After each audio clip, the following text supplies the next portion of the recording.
he was awesome. And again, I played Sith on my first playthrough, so it just made sense to take like the Mandalorian and the Assassin droid with me. Let's see, other games. Actually, yeah, I mean, there's such a wide variety of excellent characters in, say, non-Bioware games like the Fallout games.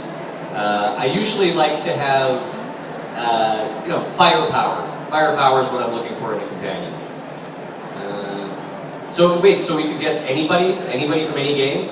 Okay, I pick Dr. Doom and Thanos. That'll be good to have those guys back here. Nice choice. I'm over on the far side here. Yes. As a voice actor, how do you adapt your voice to a character? Is it through the concept art or the script or a combination of both? Well, in the case of Mass Effect, they actually did have Mark Vanderloo, the guy that they used for the default Shepard, who is an actual person. They scanned his face. So I had that to look at. But at the same time, we couldn't really go from the concept art because everyone was going to have a different Commander Shepard. But some people use the default, but most people would tend to customize. Actually, I'm not sure if it's most people. A lot of people would tend to customize. So it's really the script is what you do in that game.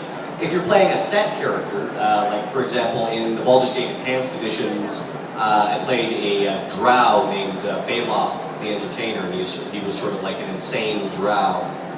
So I took a combination of both the concept art and the script, and then also draw from other influences. Like I'll admit, Mark Hamill's version of the Joker from the animated Batman very much influenced my presentation of Baloth. I have a question here. Did you find any big differences on working on Dragon Age compared to working with the Mass Effect games? Well, obviously there's a lot less time in the booth for my roles in Dragon Age because, it has its, the good and the bad. Obviously your paycheck is larger when you have more dialogue. But I did like the fact that I got to play a wide variety of characters in any given session. I'd be called in and I might do like 6 different characters for Dragon Age or for Baldur's Gate games. So ultimately, yeah, each has its own advantages.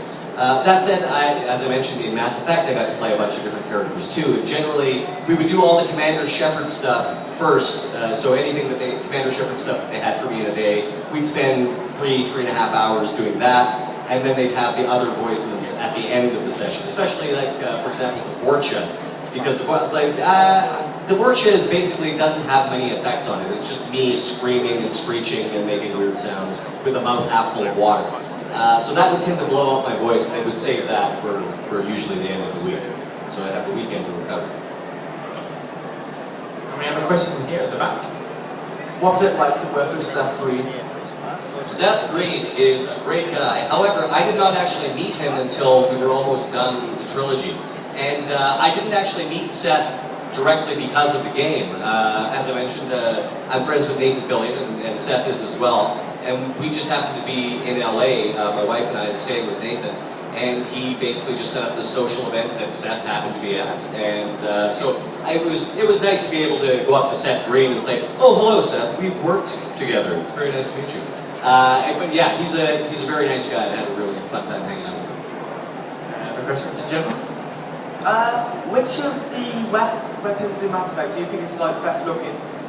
The best looking? Yeah. As I mentioned, I have a suit of Commander Shepard armor, and I have a number of prop weapons that have been built for me. I think there's the best looking. The Piranha shotgun is pretty cool, just with like the big ammo drum. I like that. Then again, the classic, iconic Commander Shepard weapon of the Avenger. It's the one that all the action figures come with, and it's the one most identified with Commander Shepard. So I like that one again, just for its iconic nature. And pistol-wise, I'd probably go with the Carnifex. And a question for Jim here? If you could change anything in the story, key or line, what would you change? Anything in the story? Key or line, so something big or something small. Let's see. Well, I've petitioned BioWare to include a chimpanzee sidekick for Shepard. And it started as a joke. But then every game I said, so we're doing the chimpanzee sidekick today, right? No. So if there was one thing, I wish that running joke that I had with the writers and the staff had come true. You do realise now that someone's going to come dressed in cosplay one day to it as a Chimpanzee Shepard, yeah, and 7 armored chimp. Right. Hi Mark. Hey, sir. You do a lot of work with, some minor game developers, or like indie developers, you like to help out indie developers and stuff like that. How do they approach you and ask you if you're interested in, voicing a character in their game, or anything like that? How can you get involved with them? Well, Hinterland, I think, let me try to think how. Actually, there was a bit of a BioWare connection there. Dave Chan is the audio guy at Hinterland, and he actually used to be with BioWare. I did a lot of work with him back in the day, and he worked on the first Mass Effect, and since then he'd left BioWare. And Hinterland, for those of you who don't know, is a new company. It's based in Canada on Vancouver Island.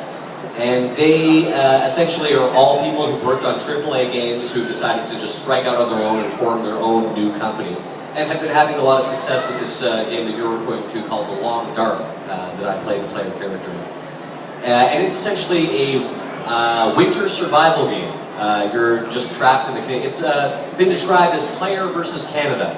Right now it's in the alpha sandbox stage. There will be a story mode eventually, but right now the only purpose of the game is just to see how long you can possibly survive in the Canadian North with no electricity or anything like that.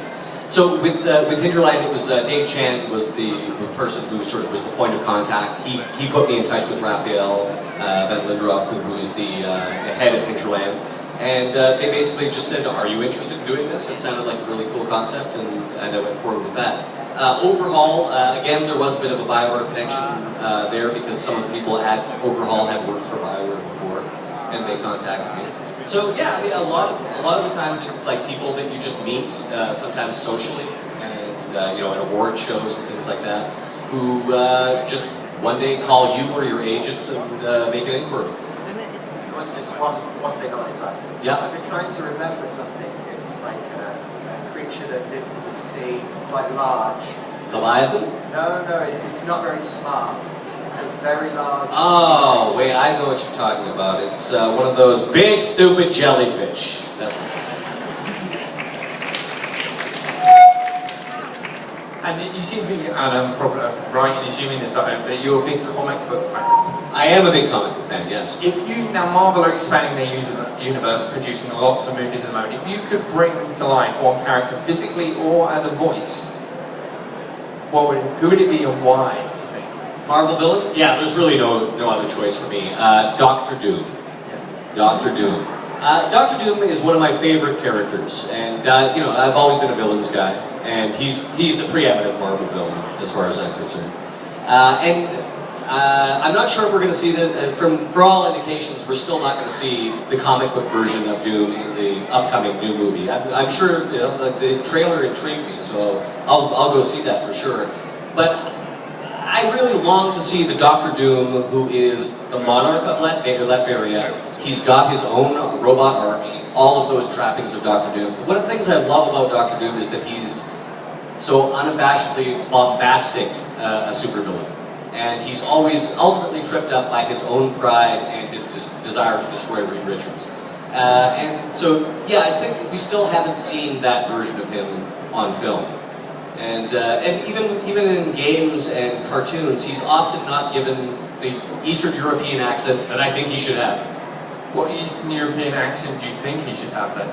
This is all the fault of Reed Richards! Like that.